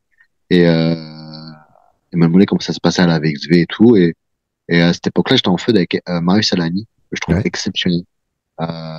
Et donc, j'avais vraiment saucé de ouf, Marius Alani. J'avais dit, ouais, voilà, tu vois, J'aime beaucoup mettre moi, je me mets très peu en avant, mais Marius, ouais, vraiment, de ouf, tu vois. Et il m'a dit, ouais, il m'a dit la même chose de toi, tout ça. Je dis, ah, bah, peut-être, mais je dis, pour moi, c'est lui qui a porté le match et tout. Et, parce que je le pense, tu vois. Je dis pas Mhm. juste ça parce que je veux bien paraître, c'est parce que je le pense. Et, du coup, bah, Walter se blesse à l'entraînement. Et donc, mon match avec Walter n'existe plus. Et donc, je me dis, ouais, la poisse continue. Parce que le show commence très mal. C'est-à-dire que je commence, j'atterris, période post-Covid, test Mhm. Covid dans l'avion. Un des mecs de l'avion a le Covid. Tout l'avion est en quarantaine. Mais non. Oh Si. putain. Donc, je ne fais, au lieu de faire 7 jours d'entraînement, j'en fais 2. Ok. Pendant ces 5 jours où je suis pas là, je suis à l'hôtel, j'apprends que Walter se blesse, que j'ai plus de match, que je change de groupe d'entraînement. Je me dis, mais c'est quoi ce bordel? Et en fait, le fait de changer de groupe d'entraînement me sauve parce que le groupe dans lequel je vais être de base chope le Covid. Donc, de base, je ne devais avoir un match que contre Joseph Connors. Ok. Et le jour du taping, on apprend que le groupe, je crois que c'est D ou C ou peu importe, Covid. Donc, l'adversaire de Devlin, voilà. Et donc, on vient me voir et après mon match contre Connors, et je crois que le match contre Devlin, peut-être il a eu lieu 35 minutes après. Ah ouais. Euh, Est-ce que t'es chaud pour catcher contre Devlin? Je dis, ouais, moi, je m'en moque. Quand? Demain? Je dis non, là, dans 30 minutes. Je dis, ouais, c'est bon, je suis en tenue, c'est bon, on y va. Et, euh, et on boucle rien. On boucle rien. Je me rappelle que on boucle juste le finish, que je suis sur le ring en train d'attendre qu'il fasse son entrée, tout ça, et qui dit à un arbitre en arrière de dire à l'arbitre dans son oreillette, celui qui est avec moi dans le ring, de me dire, dis-lui de me prendre directement en headlock. Je crois que c'est un truc comme ça. Ben, peu importe. Bah, bref, à un moment donné, enfin, dès que le match il commence, en fait, je fais la consigne qu'on m'a donnée, quoi, Ouais. 10 secondes avant. Et je dis, ouais, c'est quoi ces histoires? Mais voilà, et ça s'est très bien passé. Je se voit même pas que c'est un match qui est complètement on the fly. Genre, il y a rien de préparé. Ça se voit pas. Genre, tu peux pas dire, ouais, les mecs, ils ont rien prévu. Ils sont juste venus là pour tricoter. Mais en fait, c'est ce qu'on a fait. On est venu là pour tricoter. Il y avait un match à faire en plus pour tenir le temps de télé. Et voilà. Moi, je t'ai pas prévu sur ce deuxième match. Les aléas du Covid ont fait que, bah voilà, je me suis retrouvé sur un deuxième match enregistré pour NXT UK, tout simplement. Mais Devlin très cool, Connor très très cool. J'ai rencontré beaucoup de gens très cool à NXT UK. Il y a vraiment beaucoup de bonnes personnes là-bas aussi. 2022, on l'a un peu, on a commencé avec ça, on l'a dit. 2022, c'est très certainement l'une des plus grandes années pour ta carrière. Il y a des championnats que tu as cités tout à l'heure, on l'a dit. Le HCW en Hongrie, donc la Hungarian Championship Wrestling, la EPW, European Pro Wrestling en Italie, championnat que tu as toujours normalement. Ouais, Euh, on l'a dit 163e du PWI 500, à quelques places donc de André le Géant, et tu l'as dit en début d'interview pour ceux qui prendraient l'interview en cours de route. Si tu atteins la place d'André le Géant qui était la 123e, c'est ça? c'est ça, son meilleur classement, Euh, retraite. retraite. On Voilà. s'en va. Deux fois champion WXW, c'est là-dessus qu'on va revenir un petit peu pour terminer on va dire ce petit récapitulatif de carrière. Tu deviens champion au Golkarat, C'est ça, donc le 5 mars 2022 dans un four-way. Donc Jorn Simmons est champion, pardon. Axel Tischer et Levaniel sont dans ce four-way avec toi. c'est ça. Mais je crois que c'était Euh, T-shirt qui était champion. moi j'avais Jorn Simmons en tout cas qui était Non, champion à ce moment-là. c'est T-shirt qui était champion. Ok. Je bats Jörn après, quand il reprend le titre, Ouais, sûrement dans un ouais. d'accord. Bah alors c'est du coup la petite erreur qu'il y a eu. Du coup, tu perds par contre le titre dans un triple threat quelques C'est ça, jours malheureusement, un mois quasiment après. ouais, c'est ça, Donc dans un triple threat avec Tischer et Jorn Simmons. Du coup. c'est ça. C'est Jörn Simmons qui prend Euh, le titre à ce moment-là. et bah, tu vois, pour eux, ils récupèrent le titre, du coup, tu vois. Donc, ils ont dû faire cette petite erreur. C'était son troisième titre à ce moment-là, je crois. Et non, c'était T-shirt qui avait gagné. Il avait gagné contre Marius Alani. Ok. Et du coup, toujours dans ce mois d'avril, tu vas récupérer le titre et face Ouais, du coup à Jorn Simmons. Du coup, exactement. on Dans en ce parlait tout modèle-là. à l'heure en 2015 quand tu le battais à la PWS. Bah tu vois, finalement, des années après, tu le retrouves, tu lui reprends ce titre WXW, et là, du coup, commence donc le règne que l'on connaît jusqu'à aujourd'hui. Dans les défenses, moi j'ai noté dans les défenses de titre, il y a Axel Tischer contre qui que tu as affronté 3 fois, notamment dans un Ironman match. Et moi, je t'en parlais en off il y a quelques jours, où je te disais, moi, c'est l'un de mes Ironman match préférés, mais ever dans le catch. Merci beaucoup. Tu vas affronter Jonathan Gresham, tu en parlais Ouais, tout à l'heure avec l'histoire du lacet. ouais, Il y a Aigle Blanc, Christianium, contre qui tu vas le défendre à l'APC. Tu as été à la Smash au Canada, vous avez fait un show en partenariat avec la Smash au Canada où ouais. tu as Les affronté deux Carter choses, ouais. Mason, Ouais, Mike Bailey. D'ailleurs, Mike je crois que Bailey, c'est le ouais. dernier match qui a été mis sur le WWE Network. Incroyable, Mike. Euh, Ouais. et cette défaite donc qui arrive le 17 décembre, donc il y a 10 jours contre Le Vaniel. Euh, la liste est incroyable. Et là, on parle même pas de victoire ou de défaite, mais la liste des catcheurs que tu as rencontrés à ce moment-là, elle est incroyable. Ouais, non, c'était très chouette. C'est un très joli run. Je vais pas du tout me plaindre. J'ai été très gâté pendant ce run. J'ai beaucoup catché. Euh, et puis même, j'ai fait des matchs que je qualifierais de moins techniques ou moins mon style. Je me rappellerai toujours de mon match que j'ai fait à Hambourg contre Jan Simon. Les mecs ont chanté du début à la fin du match. Les mecs n'ont pas arrêté de chanter. Main Event, sachant que les shows de VXV font 2 heures et quelques, hein. Ouais, ouais. Les mecs sont éclatés à la fin. Eh ben non, les mecs ont chanté du début à la fin. Ils ont hurlé, ils ont hué, ils ont conspué, ils ont. Mais c'est une ambiance incroyable. Et pourtant, le match, c'était un match Triple H Batista au niveau de la technique, hein, pour te dire, c'était juste du storytelling. Mm-mm. Et tu dis, wow, c'est que des méga souvenirs. Ce run, c'était que des méga souvenirs. Avec des gens que je considère comme ma famille, des amis. Euh, non, ça a été une très très chouette aventure en tant que champion et je trouve ça chouette que ça s'arrête sur une défaite avec le Vaniel au vu de toute la story qui a été créée entre moi et le Vaniel. Pour ceux qui suivent, voilà, c'est une story d'un an et quelques. Enfin voilà, il y a un vrai build-up et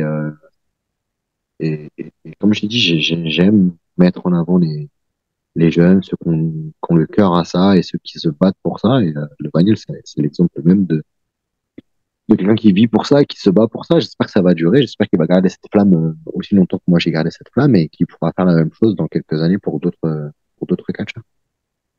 Pour ceux qui n'ont pas vu encore tout ça, les shows sont disponibles sur le WXW Now, c'est ça, je crois, le Ouais, service c'est de ça. stream et sur le WWE Network. Pour les personnes déjà abonnées, vous pouvez voir les shows. Bon, il y a un petit peu de retard sur les Ouais, shows. il y a un Là, petit on en est au décalage, tournoi mais par équipe. ouais, c'est Tag Team League. Je crois Ouais, que c'était en octobre, c'est Tag ça. Team League Ouais, ou un truc comme ça. Donc il y a un petit 2 mois de décalage. voilà. Mais si Mais vous ça, prenez que maintenant, de toute manière, vous avez du retard, hein. ouais, ça permet quand même de rattraper pas mal de choses. Il y a 2 catcheurs dans cette liste, forcément, qui attirent forcément le regard. C'est Mike Bailey, puisque je pense qu'en 2022, Mike Bailey, c'était l'un des catcheurs dans le monde, en fait, tout simplement, à voir, à connaître, à regarder. Euh, il est comment, Mike Bailey? Il est très chouette. Très chouette. On a parlé en français, on s'est insulté en français pendant le match. Bon, lui, il m'a insulté en canadien, j'ai failli perdre mon sang-froid, je faisais rire. Parce que les insultes canadiennes, là, hostie de calice, tavernac, tout ça. Oh là là. Je vais lui dire, frérot, arrête, s'il te plaît, je vais mourir, là. Je vais pas. Mais non, très chouette et quel athlète, quel talent. Euh, bon, tout le monde le suit en 2022 parce qu'il a récupéré son visa, il a pu retravailler aux États-Unis, donc du Ouais, coup, ça lui a donné une exposition, mais il était déjà super bon avant.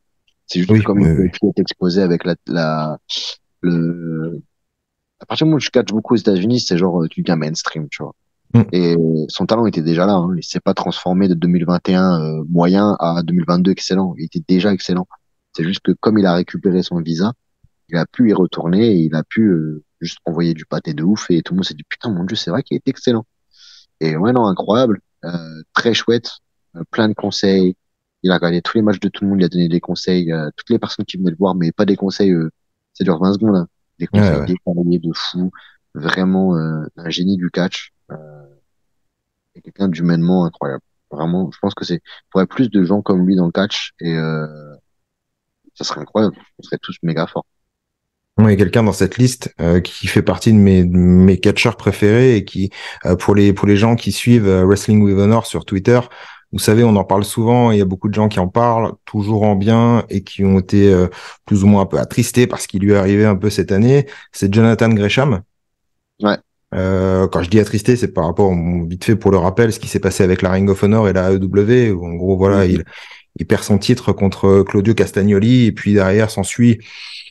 Alors apparemment, ça c'est ce que on va dire les dirt sheets ont rapporté. Il s'ensuit une explication plus ou moins compliquée, plus ou moins musclée avec Tony Khan, et ce qui fait que ça marque la fin de son run chez à Ring of Honor AEW, en sachant que c'était pour moi, je sais pas si, mais je pense que pour toi ce sera la même chose. C'est quand même le mec qui a porté ces dernières années la Ring of Honor, qui Mais était ouais. l'intérêt de la Ring of Honor avec le titre pur, avec le championnat par équipe, avec Jay Little, et puis pour son règne de championnat. Donc, on est tous déçus de la fin que ça a donné. On avait tous beaucoup d'espoir sur Gresham, avec la refonte de la Ring of Honor, tout ça. Toi qui l'as côtoyé, Jonathan Gresham, il est comment? Mais Gresham, avant qu'il devienne Gresham, il était déjà chez moi en France. On regardait Lost ensemble dans les années 2012-13 peut-être, un truc comme ça. John Ouais, il a faisait... passé beaucoup de temps en France, Jonathan Gresham, au début de sa carrière. Ouais, ouais, ouais, on regardait Lost ensemble. Vraiment, il est venu vivre chez moi 3 semaines, un truc comme ça. Donc, non, non, je le connais bien, John. C'est vraiment un chouette type. Pour moi, c'est la définition même du catcher. Euh, il sait tout faire, il peut tout faire. Euh, tu lui demandes de faire un match technique de 25 minutes, tu vas te faire un match technique de 25 minutes où il va pas te lâcher le bras. Euh, que dire, que dire. Moi, je suis pas dans les backstage, je sais pas ce qui s'est passé exactement. Après, ouais, c'est vrai que je trouve que perdre le titre comme ça sur un match si court, etc., etc., je trouve ça vraiment dommageable parce qu'il a vraiment Ring of Honor est égal à John Gresham à un moment donné. Tu vois, tu peux pas penser Ring of Honor sans penser à Jonathan Gresham, comme à une époque, tu peux pas penser Ring of Honor sans penser à Daniel Bryan. Enfin, tu vois, pour moi, moi, on partait sur du 25-30 minutes contre Claudio. Tu vois, le Ah match bah ouais, ouais, titanesque. on était tous là-dessus. On s'en fout, il perd, on s'en fout. Mais on voulait un match titanesque de 25-30 minutes parce qu'ils Ah étaient oui. capables tous les deux de le faire. Voilà, on a eu ce qu'on a eu. Je comprends qu'il soit parti. Si c'est lui qui a décidé de partir. Et Donc là, il a signé chez Impact, où il va retrouver ouais, Mike Bailey, d'ailleurs. ouais. Bon, moi, un peu triste de mon match parce que du coup, il revenait de sa conmotion cérébrale, donc on a fait un peu plus light que ce que j'aurais voulu faire. Ouais. Et quand je ressors d'un match et que je suis pas essoufflé, c'est que j'ai vraiment fait light. Et après, les gens étaient contents, mais je sais que de mes souvenirs, on avait fait des trucs super costauds, super chouettes à l'époque où il était pas encore si fort que ça. Donc j'ai encore envie de refaire un match avec John où il est à pleine possession de ses capacités. On a fait le tour. En tout cas, j'ai fait le tour sur les dates de ta carrière. Qu'est-ce que ça fait comme ça d'ailleurs, de faire un petit bilan comme ça? Je sais pas si tu as l'occasion souvent de le faire, mais là, ça te fait quoi? Tu vois, on est reparti en 2010, on est passé par un peu beaucoup, beaucoup de dates. Ça fait quoi de refaire ce petit bilan? En plus, tu t'es souvenu de tout. Donc, Non, c'est très chouette. Après, j'ai une très bonne mémoire. Je me rappelle de plein de jeux auxquels j'ai joué, dont un, c'est Jukoden 2. Je crois que je devais y jouer, je devais avoir 12-13 ans. Je sais exactement quand récupérer les 108 personnages. Il y a 108 personnages avec 108 façons de les récupérer différentes et je sais comment faire. Donc, j'ai une très bonne mémoire. J'espère que ça va durer. Dans ma famille, c'est pas trop le cas. Il y a beaucoup de maladies du cerveau. Donc, j'espère que moi, je vais passer un peu à travers ça pour pouvoir garder un petit peu cette mémoire et garder toutes ces choses en tête. Mais ouais, non, c'est toujours chouette de se dire que qu'on a fait des belles choses. Parce que le but, c'était ça. ouais, C'était, je m'en fous d'être riche. Vraiment, c'est vraiment un truc. Moi, je trouve que l'argent, ça fait pas le bonheur. Euh, du moment que tu peux manger, que tu peux avoir des vêtements sur toi et que t'as pas froid chez toi, c'est ça. si tu arrives à être heureux avec ça, c'est le principal. Quand j'ai grandi, j'ai connu que ça, hein. J'avais les vêtements, j'allais voir l'assistante sociale pour demander à manger. Mes parents ne mangeaient pas. Bah, tu vois, je vais pas faire le mec malheureux, Ouais, ouais, mais ouais, non, mais je comprends. mais l'argent ne fait pas le bonheur. J'ai Ouais. réussi à construire un bonheur sans argent. Et je trouve que c'est un bonheur qui est bien plus précieux et bien plus magique parce que je sais que si un jour je perds tout, je serai quand même heureux. Pour finir, quelques petites questions, on l'avait dit, alors elles vont concerner le futur, dans les Ouais. choses que peut-être des choses que tu vas pouvoir nous dire ou des choses que tu pourras peut-être pas. Moi, la question que j'avais, c'était chez WXW, est-ce qu'il te reste encore des choses à accomplir? Je veux gagner le Cara. Ah, plus sérieusement, il y a le Cara. Au moins Ouais, participer au Cara. Euh, peut-être pas me faire sortir au premier tour, mais au moins participer au Cara. ouais, Peu importe la fin de destination du Cara, au moins participer au Cara une ou deux, trois ou quatre fois avant que je prenne ma retraite. ok. J'aimerais bien gagner tous les titres de la VXV. Genre le shotgun à un moment donné, les tag teams à un moment donné. Pas un grand slam. Tu sais, Ouais. tu vois, ça. Après le Est-ce- reste, avoir des bons matchs, Ouais. pas de problème. Continuer à pousser des petits jeunes, pas de problème. Continuer à avoir mon rôle d'agent derrière à aider des gens à construire leur match et tout, pas de souci. Mais voilà, les goals, ce serait vraiment genre de participer au Cara plusieurs fois si c'est possible. Et les Euh, ceintures. et ouais, grand slam, shotgun. Et puis, les gens vont dire, ouais, mais c'est un petit peu en retour en arrière le shotgun, ça. Je m'en moque. Du moment où je fais des bons matchs avec les gens avec qui je catch, je Oui. m'en moque, moi. Je, je, je suis pas fan des ceintures, mais au moins je pourrais dire, voilà, j'ai fait deux fois avec SV, Grand Slam, participant au 16 Cara. Voilà, j'ai marqué catch français et c'est que bénéfique. C'est-à-dire que après, quand tu vas taper catcheur français, tu vas voir qu'il y a ça, et tu vas dire, ouais, peut-être qu'en France, il y a quand même des bons trucs. Et ça va ouvrir les portes à plein de gens. Est-ce que les titres par équipe, tu les prends au French Adore? Non, je leur laisse. Leur On petite rappelle que c'est Senza liste là. Volto et Aigle Blanc qui sont champions par équipe pour le moment chez WXW. Et vu que du coup, tu voulais éventuellement les titres par équipe, est-ce que un Français en chasse d'autres? Non, je leur laisse, je leur laisse, je leur laisse. Je vais aller chercher après quand ils les auront perdus. Voilà. Euh, j'ai choisi quelques petites questions sur les réseaux sociaux de personnes qui voulaient échanger avec toi et qui m'ont envoyé leurs questions. La première, elle concerne la WWE qui va lancer NXT Europe, du coup, Ouais. normalement début 2023. Alors, il y a deux questions. La première, c'est est-ce que tu as eu des échos? Est-ce que tu as été recontacté sans nous dire, voilà, tu vas y aller, tu vas pas y aller? Est-ce que toi, en tout cas, est-ce que tu as eu des échos par rapport à ce projet? Et la deuxième, c'est est-ce que c'est un objectif, en fait, pour toi? Alors, c'est pas un objectif. Mon objectif, c'est de continuer à catcher le plus possible et d'avoir des bons matchs avec plein de gens que j'ai jamais catché pour l'instant. Moi, ça a toujours été un de mes trucs, c'est que je veux catcher contre le plus de monde possible. Alors, je veux pas taper 10 fois la même personne dans l'année.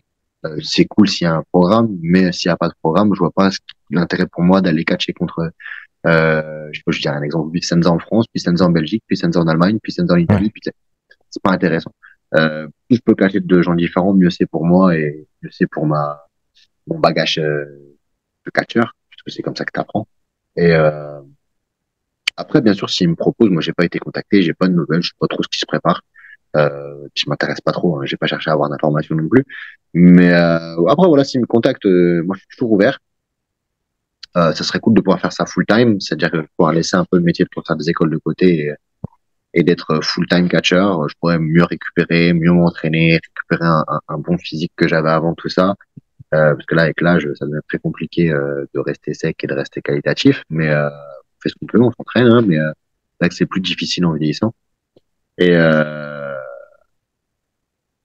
et voilà, après, voir le contrat qu'il me propose. Si à un moment donné, il me propose un contrat, je veux pas perdre d'argent. Voilà, je me suis battu pour avoir un certain niveau de salaire dans le catch, plus ma carrière de professeur des écoles à côté. J'ai un certain somme d'argent qui tombe tous les mois. Ben, je vais pas aller perdre tout ça pour avoir la moitié et bosser à la WWE et dire ouais, je suis à la WWE. ouais. Ça m'intéresse pas. Je suis à un âge où financièrement ça commence à devenir pas une priorité, mais c'est la retraite bientôt. Pour de vrai, genre dans 20 ans et genre un peu plus de 20 ans, ouais, environ 20 ans, c'est la retraite pour moi. Donc Ouais. j'ai envie de me dire ouais, je pars avec une bonne retraite et tout ce que j'ai fait jusqu'alors, ça justifie que je puisse partir en retraite avec une telle somme d'argent. Quand t'es jeune, quand t'as 20 ans, c'est pas grave. T'as 20 ans, la VE, il te propose 1600 euros tous les mois, tu les prends.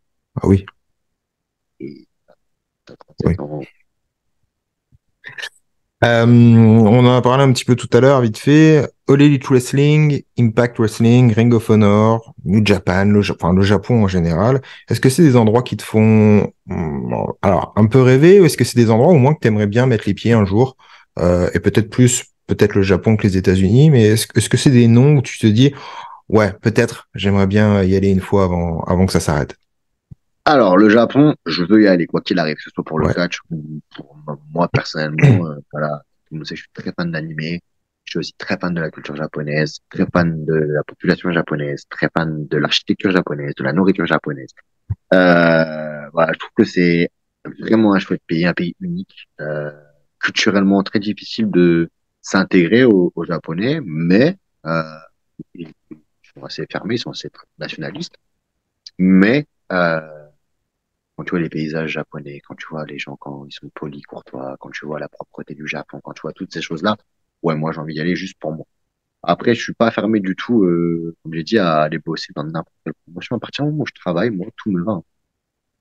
Je peux partir au Japon, je peux partir aux États-Unis, je peux partir. J'aurais plus de mal avec le Mexique. J'ai un peu de mal avec le style de catch mexicain, Ouais. mais tous les autres styles de catch, oh, je suis partant. Et la suite de cette question, c'était est-ce qu'il y a des noms dans ces compagnies ou sur ces territoires, on va dire, que, que tu aimerais affronter? Alors que ça arrive ou que ça arrive pas, hein. Mais est-ce qu'il y a des noms où tu te dis, ouais, Alors, Kota Ibushi. Pour la petite anecdote, à l'hôtel, j'étais dans la chambre de Rick Swan. En fait, Rick Swan a fait toutes les chambres de porte d'hôtel pour me trouver. Et il a fini par me trouver, alors j'étais juste en face. Donc, c'était juste pas le croisé, et donc du coup, il pensait pas qu'en face, c'était moi. Et donc, je vais dans leur chambre, et tout le monde était dans la chambre de Rick Swan, et c'est une sorte de soirée d'après le truc. Il y avait PlayStation 4, une Nintendo 64 de branchée, et, euh, et Kota disait à son entraîneur, à son traducteur, qu'il voulait catcher contre moi.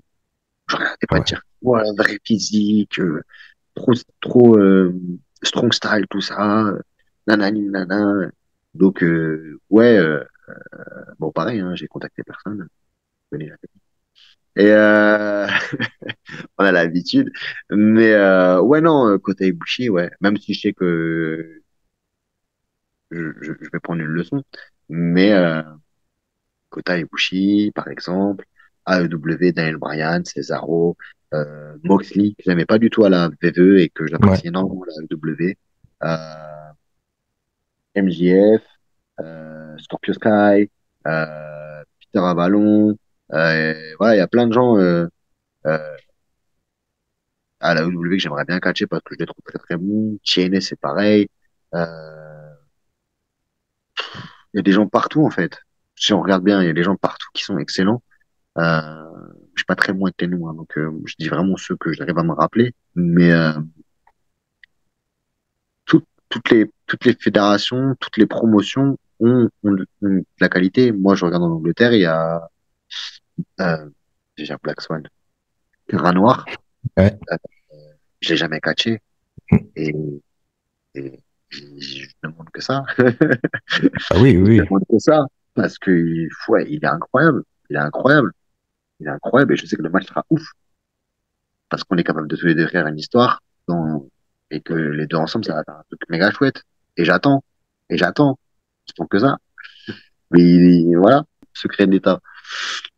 Impossible de finir cette interview sans te poser cette question-là. Comment aujourd'hui tu vois, comment tu juges, tu analyses l'évolution du catch français aujourd'hui en 2022 avec tous ces noms, on en a cité quelques-uns pendant cette interview, alors que ce soit toi, que ce soit Emel, Mila Schmidt, Senza, Aigle Blanc et d'autres qu'on oublie qui s'exportent de mieux en mieux à l'étranger, mais qui sont quand même des produits du catch français. Comment toi aujourd'hui tu juges l'état du catch français? Bah, c'est un peu comme partout, hein. Il y a du positif, il y a du négatif. Il y a des mecs qui bossent très bien euh, et qui arrivent à évoluer et qui arrivent à s'importer un peu d'un droite à gauche, etc., etc. Il y en a qui bossent bien, mais qui prennent vite la grossette et qui font n'importe quoi et qui sont ingérables. Donc, bah, j'espère que ça va changer et qu'ils vont redescendre un petit peu, parce que sinon les portes elles vont rester bloquées pour eux. C'est un peu comme partout, hein, dans une société ou dans une entreprise. C'est un mauvais comportement, même si t'es le meilleur, même si t'es le meilleur ouvrier du truc, t'auras jamais de promotion, quoi. C'est un peu triste. Et puis, non, c'est chouette parce que je trouve qu'il y a de plus en plus de promotions. Euh, j'ai juste peur qu'à un moment donné, il y ait trop de promotion. Mais à partir du moment où elle se tire pas dans les pattes, je pense que ça peut être que positif. Faut rester sur de la qualité, faut produire des trucs de qualité, faut toujours avoir un setup. Si on regarde la Rix Catch par exemple, le setup il est incroyable. Ouais. C'est incroyable, le ring est qualité de extraordinaire. Euh, les cartes sont toujours très complètes, très propres. Euh, voilà, ça c'est du catch français comme on devrait en voir partout, comme on devrait en voir partout. Ma dernière question, ça va être très simple. On a commencé avec une question très simple, on va finir avec une question très simple. Tes objectifs pour 2023, c'est quoi? Alors, tu as parlé du Gold Karat tout à l'heure et de faire le grand chelem chez WXW. Sinon, tes objectifs en 2023, c'est quoi? Et que ce soit catch ou hors catch. Moi, c'est de rester en forme, tout simplement, de pas me blesser. Je suis sur une très très très très très très bonne dynamique, hein, puisque la seule fois où j'ai été vraiment blessé, c'est quand j'ai un adducteur qui a sauté et j'ai continué à catcher. J'ai été même faire le Cruiserweight Classic avec un adducteur de moins, personne s'en a aperçu. Il a toujours disparu, il est toujours pas rattaché, hein, puisque ils s'en sont aperçus bien trop tard à l'hôpital et que du coup il a gangréné.